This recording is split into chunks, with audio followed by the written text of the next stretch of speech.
Pourquoi attirez-vous toujours le même type de personne?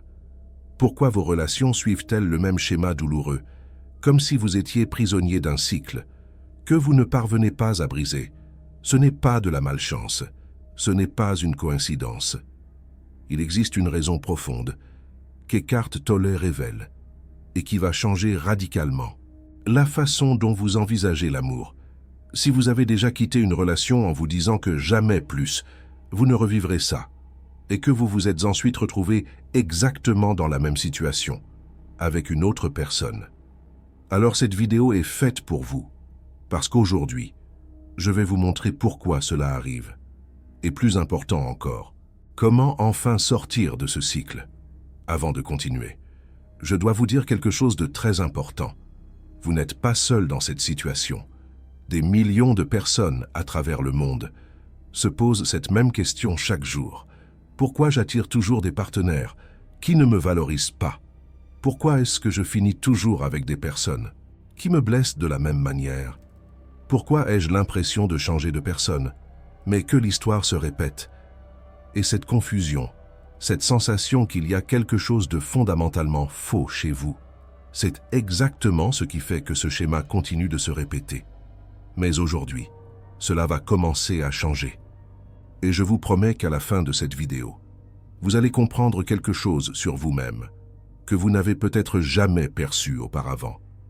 Eckhart Tolle a passé des années à étudier les schémas inconscients qui contrôlent nos choix amoureux. Il a observé des milliers de relations et il a remarqué quelque chose de perturbant.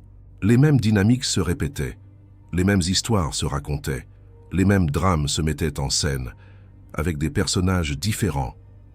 Et ce qu'il a découvert explique pourquoi des personnes intelligentes, bien intentionnées, avec un cœur généreux et des rêves magnifiques, finissent répétitivement dans des relations qui les détruisent de l'intérieur. La réponse ne se trouve pas là où vous l'imaginez. La plupart des gens pensent que le problème est à l'extérieur, chez les autres, dans le manque de chance. Si je trouve la bonne personne, tout sera différent. Si je choisis mieux la prochaine fois, je serai enfin heureux.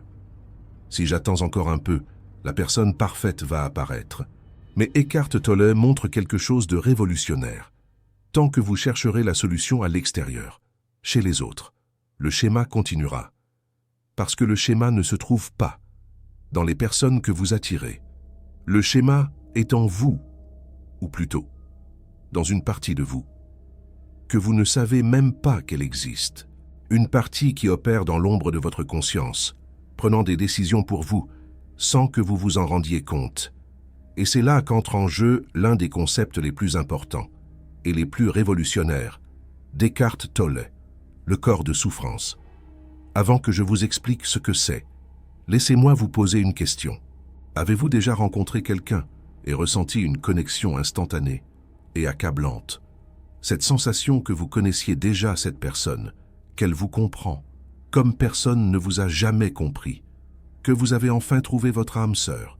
Maintenant, pensez-y. Combien de fois cette connexion instantanée a-t-elle mené à une relation saine et durable? Et combien de fois a-t-elle mené à un énième cycle de souffrance? Si vous êtes honnête, vous allez réaliser que souvent, cette intensité initiale était un signal de danger et non d'amour véritable. Le corps de souffrance explique pourquoi. Le corps de souffrance, c'est comme une entité émotionnelle qui vit à l'intérieur de vous. Il s'est formé tout au long de votre vie, couche après couche, à partir de toutes les douleurs affectives que vous avez expérimentées, mais que vous n'avez jamais complètement digérées. Chaque fois que vous avez été rejeté dans votre enfance, chaque fois que vous vous êtes senti abandonné par quelqu'un qui aurait dû vous protéger, chaque fois que quelqu'un que vous aimiez vous a profondément déçu, chaque fois que vous n'avez pas été vu, validé, accueilli, de la manière dont vous en aviez besoin, un peu de cette douleur est restée stockée à l'intérieur de vous, comme une cicatrice secrète au fond du cœur. Et avec le temps, cette douleur accumulée a créé une sorte de schéma, une programmation inconsciente, une manière automatique de se relier au monde, que vous ne réalisez même pas que vous suivez. Et voici la partie la plus importante à comprendre. la partie qui change tout. Le corps de souffrance ne veut pas que vous soyez heureux. Il veut être nourri. Il a besoin de drames, de conflits, de souffrances. Pour continuer d'exister, cela paraît fou, je sais. Pourquoi une partie de vous voudrait-elle que vous souffriez? Mais réfléchissez bien. Le corps de souffrance se nourrit d'émotions négatives. Et la douleur qu'il connaît, la douleur qu'il attend, est la seule chose qui le maintient en vie. Et c'est pour cela qu'inconsciemment, vous attirez des personnes qui vont activer cette douleur, pas parce que vous êtes masochiste, pas parce que vous aimez souffrir, pas parce qu'il y a quelque chose de faux chez vous, mais parce que cette partie inconsciente de vous reconnaît quelque chose de familier chez ces personnes quand vous rencontrez quelqu'un qui a le potentiel de vous blesser, de la même manière dont vous avez été blessé dans le passé. Votre corps de souffrance se réveille. Il reconnaît l'opportunité d'être nourri. Et qu'est-ce que vous ressentez à ce moment-là? Comment votre cerveau l'interprète-t-il? Attraction, chimie, connexion profonde. Cette sensation magique que vous connaissez cette personne depuis longtemps. Peut-être d'une autre vie, mais ce que les gens appellent l'amour au premier regard. Et souvent, simplement votre corps de souffrance. Il reconnaît le corps de souffrance de l'autre personne. C'est une rencontre de deux âmes blessées qui se cherchent l'une l'autre. Deux blessures ouvertes qui s'attirent magnétiquement. Laissez-moi vous donner un exemple concret qui va rendre cela plus clair. Imaginez une petite fille qui a grandi avec un père émotionnellement indisponible. Un père qui ne lui accordait jamais d'attention, qui était toujours trop occupé, trop distrait, trop distant, qui ne validait jamais ses sentiments, qui ne lui disait jamais qu'elle était spéciale, qui ne la faisait jamais se sentir importante. Cet enfant a grandi avec une blessure au cœur, une blessure qui dit « Je ne suis pas assez importante pour être aimée, je ne suis pas digne d'attention. Quelque chose en moi est inadéquate. » Elle ne sait pas qu'elle a cette blessure, elle est invisible, mais elle est là, guidant ses choix. Des années plus tard, cette petite fille est maintenant une femme adulte. Elle va à une soirée. À cette soirée, il y a 20 hommes. 19 d'entre eux sont attentionnés, présents, disponibles, sincèrement intéressés par elle. L'un d'entre eux est distant, occupé, difficile à atteindre, émotionnellement indisponible. À votre avis, par qui cette femme va-t-elle se sentir le plus attirée? Par l'homme distant, par le schéma familier, pas parce qu'elle veut consciemment souffrir, pas parce qu'elle est stupide ou qu'elle a une faible estime d'elle-même, mais parce que son corps de souffrance reconnaît cette énergie. Cela ressemble à de l'amour, parce que cela ressemble à quelque chose de familier, et elle va dépenser son énergie, son temps, son cœur, à essayer de conquérir l'attention de cet homme, parce qu'inconsciemment, elle essaie de guérir la blessure du passé. Si j'arrive à ce qu'il m'aime, je prouve que je suis digne d'amour. Mais ça ne marche pas comme ça. Et c'est le premier grand déclic qu'Eckhart Tolle nous offre. La familiarité ne signifie pas que c'est bon pour vous. Cela signifie simplement que c'est connu. Et votre cerveau a été programmé pendant des millions d'années d'évolution pour rechercher le connu, le familier. Même quand le connu est douloureux. Pourquoi, selon Eckhart Tolle, attirez-vous toujours le même type de personnes? Pourquoi vos relations suivent-elles inlassablement les mêmes schémas douloureux? Comme si vous étiez piégé dans un cycle que vous ne parvenez pas à briser? Ce n'est pas de la malchance. Ce n'est pas une coïncidence. Il existe une raison profonde, révélée par Eckhart Tolle, qui va complètement changer votre façon de voir l'amour. Parce que pour le cerveau primitif, le connu est SR, l'inconnu est dangereux. Alors il vous pousse dans la direction de ce que vous connaissez déjà, même si cela vous détruit. Mais ce n'est pas le plus important. Ce qui suit va tout changer. Eckhart Tolle explique que tant que vous ne prenez pas conscience de votre corps de souffrance, il va contrôler vos choix. Vous continuerez à attirer les mêmes personnes, à répéter les mêmes schémas, à vivre la même histoire avec des visages différents, décennie après décennie. Vous pouvez changer de ville, changer de look, changer de travail, suivre une thérapie, lire tous les livres de développement personnel du monde. Mais si le corps de souffrance est aux commandes, rien ne changera vraiment. Et le plus effrayant dans tout ça, vous aurez l'impression de faire des choix libres. Vous aurez l'impression de suivre votre cœur. Vous aurez l'impression que cette fois c'est différent, que cette personne est spéciale. Mais en réalité, vous suivez votre douleur. Cela explique pourquoi tant de personnes intelligentes font des choix qui semblent si évidents de l'extérieur. Pourquoi Sophie est-elle retournée vers Antoine alors qu'il la traitait si mal? Pourquoi Jean continue-t-il avec elle si elle ne le valorise clairement pas? Pourquoi accepte-t-il d'être traité ainsi? Parce que ce n'est pas un choix rationnel, c'est le corps de souffrance aux commandes. Et il est beaucoup plus fort que la logique. Maintenant, si vous écoutez ceci et que vous vous reconnaissez dans ces mots, respirez profondément. Ce n'est pas votre faute. Vous ne saviez pas. Personne ne vous a appris ça à l'école. Personne ne vous a averti que votre douleur pouvait saboter vos choix amoureux. Et la bonne nouvelle, la nouvelle qui change tout, est qu'à partir du moment où vous prenez conscience de ce mécanisme, il commence à perdre de son pouvoir sur vous. Eckhart Tolle dit quelque chose de profond que je veux que vous graviez dans votre cœur. Le corps de souffrance ne peut survivre que dans l'inconscience. Au moment où vous y apportez la lumière de la conscience, il commence à se dissoudre. C'est comme un vampire qui meurt à la lumière du soleil. Le corps de souffrance a besoin d'obscurité, d'inconscience, de pilote automatique pour fonctionner. Quand vous allumez la lumière de la perception, il perd de sa force. Laissez-moi vous expliquer comment cela fonctionne dans la pratique. La prochaine fois que vous rencontrez quelqu'un et que vous ressentez cette attraction intense et instantanée, ce coup de foudre dévastateur, cette sensation que c'est le destin, arrêtez-vous. Je ne dis pas d'ignorer le sentiment. Je ne dis pas de réprimer. Je dis de l'observer, de le regarder avec curiosité au lieu de vous y livrer aveuglément. Demandez-vous, pourquoi cette personne m'attire-t-elle autant? Qu'est-ce qui, chez elle, me semble familier? Cette familiarité vient-elle d'un endroit sain ou d'une blessure affective ancienne? Me rappelle-t-elle quelqu'un de mon passé? Active-t-elle une blessure affective que je porte? Cette simple question, posée avec sincérité, peut changer tout le cours de votre vie amoureuse. Parce que quand vous arrêtez de réagir automatiquement et que vous commencez à observer, vous retirez le corps de souffrance du volant et vous y mettez votre conscience. Et c'est le commencement de la véritable liberté. Vous vous souvenez quand j'ai parlé de la femme qui a grandi avec un père indisponible? Eh bien, si cette femme prend conscience de son automatisme relationnel, quelque chose de magique se produit.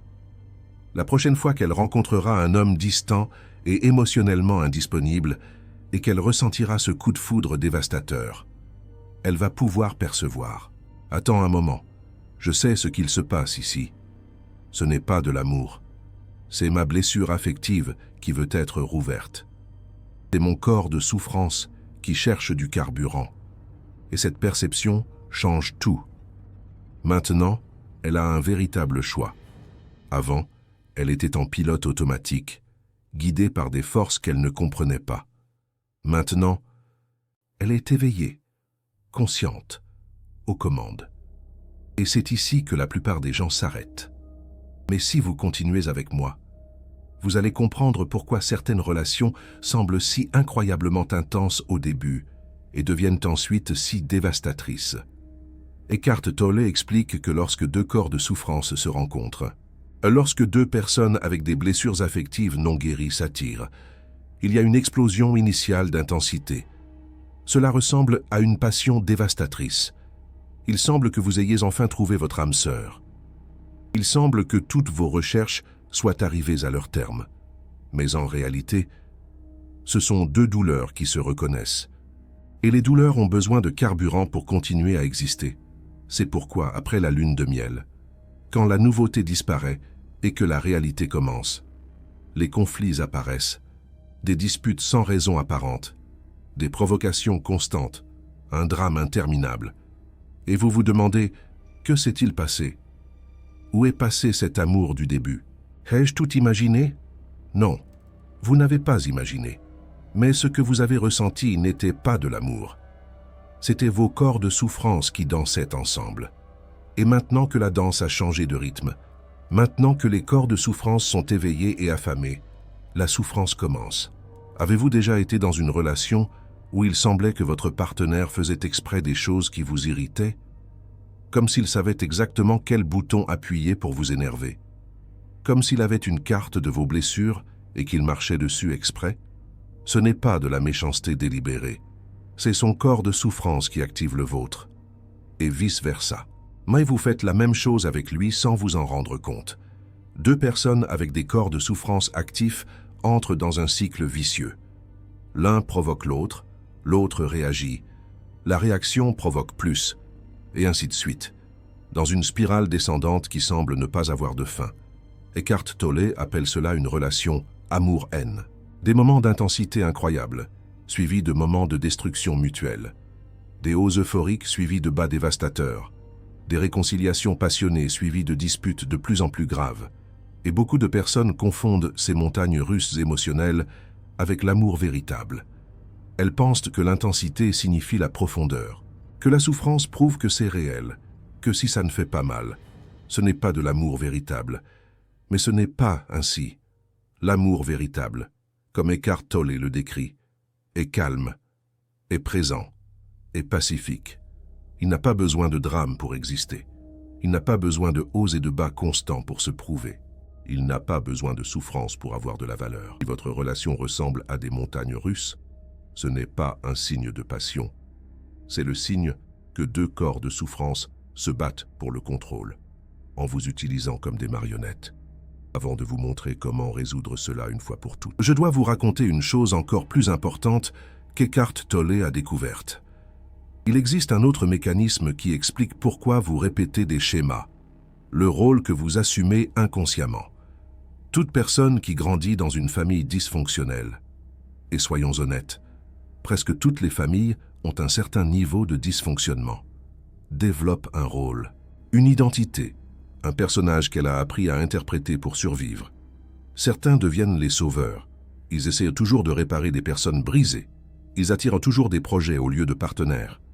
Ils croient toujours que leur amour suffira à changer quelqu'un qui ne veut pas changer.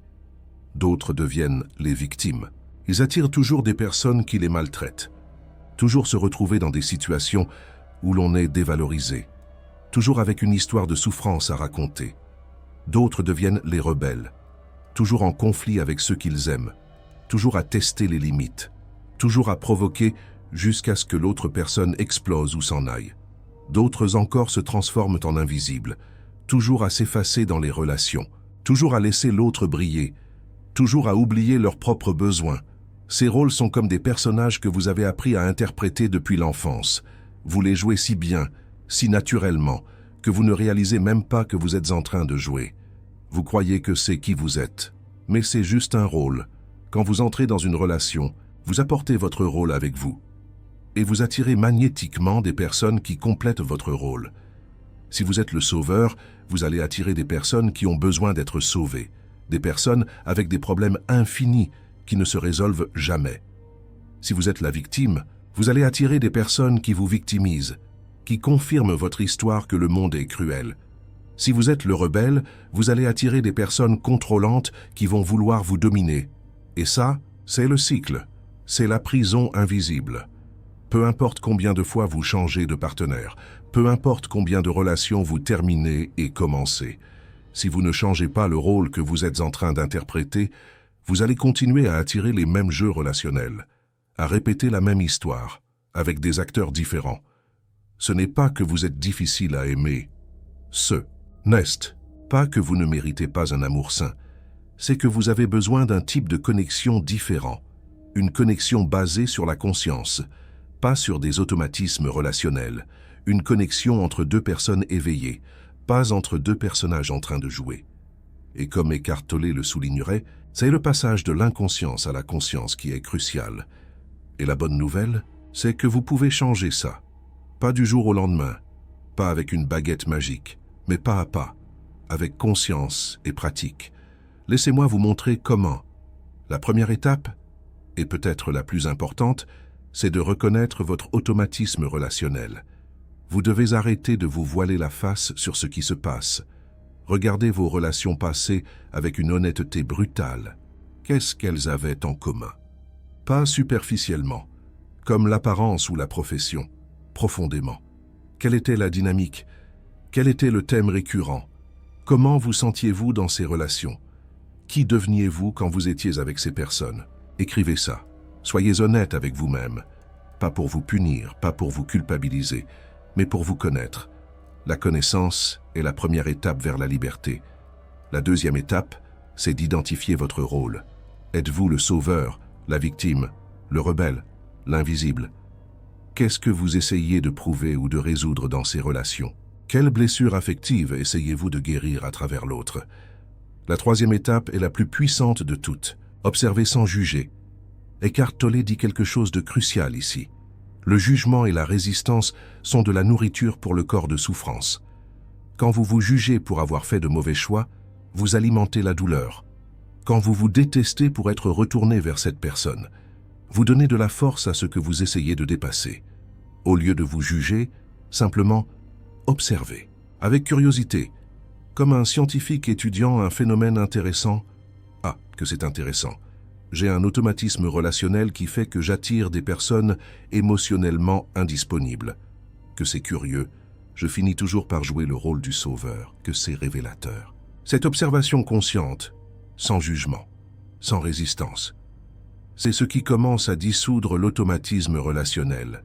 C'est comme apporter de la lumière dans une cave sombre. Les choses qui vivaient dans l'ombre ne peuvent plus se cacher. La quatrième étape, c'est de pratiquer la présence dans vos relations actuelles.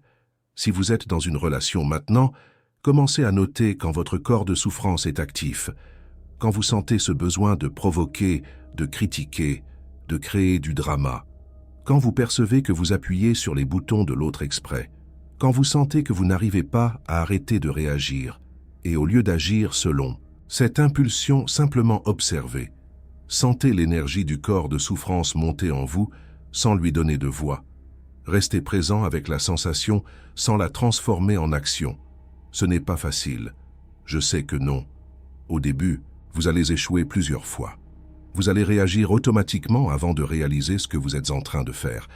Mais chaque fois que vous réussissez à observer sans réagir, vous affaiblissez l'automatisme relationnel, vous reprenez un peu le contrôle. Revenons à ce que j'ai dit au début sur la familiarité et l'attraction. Quand vous commencez à devenir conscient de vos automatismes relationnels, quelque chose d'étrange et de merveilleux se produit. Les personnes qui vous attiraient intensément avant, celles qui faisaient battre votre cœur et transpirer vos mains, commencent à vous paraître moins intéressantes. Vous les regardez et vous pensez « Je sais ce qui se passe ici. Ça, c'est mon corps de souffrance, pas mon cœur. » Et les personnes que vous ignoriez avant, celles qui étaient gentilles, présentes, disponibles, mais que vous trouviez fades, commencent à attirer votre attention d'une manière nouvelle. Cela arrive parce que vous ne cherchez plus le familier douloureux, vous cherchez le sain. Et au début, je dois être honnête avec vous, le sain peut paraître ennuyeux, sans drama, sans intensité, trop calme, trop prévisible. C'est parce que vous confondiez le drama avec la passion, le conflit avec la connexion, la souffrance avec la profondeur. Mais avec le temps, vous allez découvrir que l'amour véritable n'est pas une montagne russe qui vous laisse épuisé et anxieux. C'est une promenade tranquille aux côtés de quelqu'un qui vous fait sentir en paix.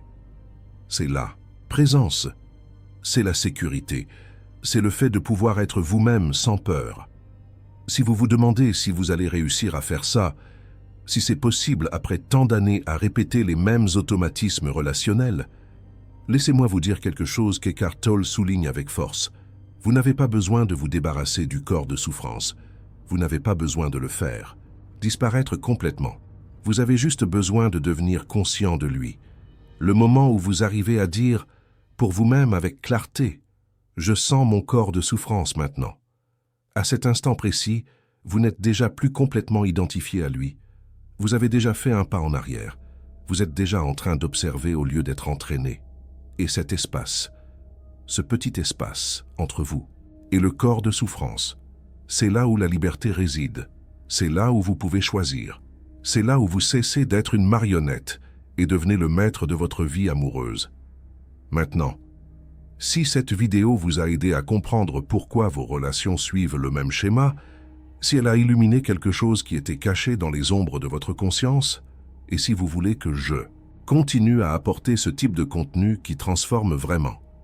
Le Super Thanks est une façon de me dire « ça a fait une différence pour moi ». Chaque soutien m'aide à continuer à créer ces vidéos qui atteignent des personnes dans le monde entier. Laissez-moi vous donner une pratique finale, quelque chose que vous pouvez commencer à utiliser aujourd'hui même, à chaque fois que vous vous sentez attiré par quelqu'un.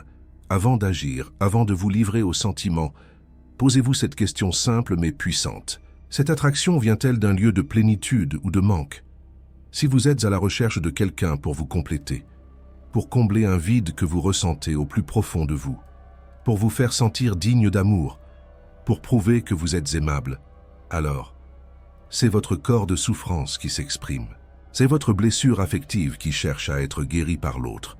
Écho, cela ne fonctionne jamais, mais si vous vous sentez entier seul, si vous avez déjà trouvé la paix intérieure et que vous souhaitez partager cette plénitude avec une autre personne, alors c'est l'amour véritable qui cherche à éclore. C'est deux êtres complets qui choisissent de cheminer côte à côte. La différence peut sembler subtile, mais elle change absolument tout. Parce que l'amour véritable, ce n'est pas deux êtres incomplets qui tentent désespérément de se compléter. Ce n'est pas deux personnes en manque qui s'agrippent l'une à l'autre. Ce n'est pas deux corps de souffrance qui dansent leur danse de tourment. L'amour véritable, c'est deux êtres entiers qui choisissent consciemment de partager leur vie. Ce que vous avez ressenti au début de cette vidéo, cette sensation frustrante et déconcertante d'être pris au piège dans un cycle que vous n'arrivez pas à briser, prend maintenant tout son sens. N'est-ce pas? Ce cycle n'a jamais été une question de mauvaises personnes croisant votre chemin. Cela n'a jamais été une question de manque de chance en amour. Cela n'a jamais été une question de ne pas être assez bien. Il s'agissait d'une partie de vous qui était en pilote automatique, recherchant le familier douloureux plutôt que le sain et nouveau. Il s'agissait d'un automatisme relationnel que personne ne vous a appris à identifier. Et maintenant que vous le savez, maintenant que la lumière a été allumée dans ce recoin sombre de votre esprit, vous ne regarderez plus jamais vos relations de la même manière. La prochaine fois que vous rencontrerez quelqu'un, ce sera différent. Vous aurez conscience. Vous aurez de la perspective. Vous aurez un véritable choix. Et ça va, mon ami. C'est le plus beau cadeau que l'on puisse recevoir dans sa vie amoureuse. La capacité de choisir vraiment, de ne pas réagir aveuglément, de choisir les yeux grands ouverts grâce aux enseignements de Eckhart Tolle. Avant de partir, racontez-moi dans les commentaires, combien de relations avez-vous dû vivre avant de réaliser que le schéma se répétait? Et quel était ce schéma? Je lis tous les commentaires et je réponds à beaucoup d'entre eux. Votre histoire est peut-être exactement ce que quelqu'un a besoin d'entendre aujourd'hui. Quelqu'un qui traverse la même chose que vous avez traversé. Quelqu'un qui se sent seul dans ce cheminement. Nous nous retrouvons dans la prochaine vidéo.